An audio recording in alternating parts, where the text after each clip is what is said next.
எத்தனை ஜன்மம் எடுத்தாலும் இன்னுயிர் என்றும் உன்னை சேரும். ஹாய் ஃப்ரெண்ட்ஸ், நம்ம இன்றைக்கி என்ன ஸ்பெஷலாக செஞ்சுருக்கோன்னா சோயா உருண்டை தான் செஞ்சுருக்கோம் ஃப்ரெண்ட்ஸ். சோயா உருண்டை எப்படி செய்யணுன்றதை இந்த வீடியோவில் நீங்கள் பார்க்க போகிறீங்க.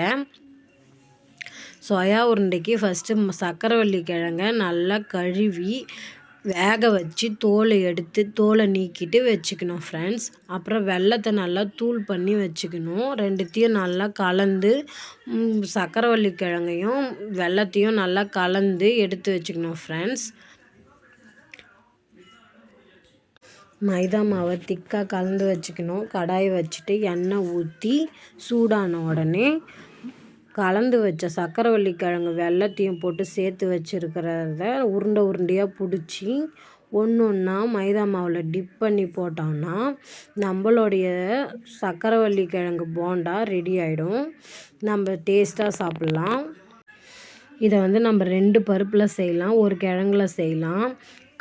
கடலப்பருப்பு, பச்சைப்பயிறு, சக்கரவள்ளி கிழங்கு 3த்தில் செஞ்சாலுமே 3 டிஃப்ரெண்ட்டான டேஸ்ட்டு கிடைக்கும். செம டேஸ்ட்டாக இருக்கும். நல்லா நீங்களும் செஞ்சு பாருங்கள், செம டேஸ்ட்டாக இருக்கும்.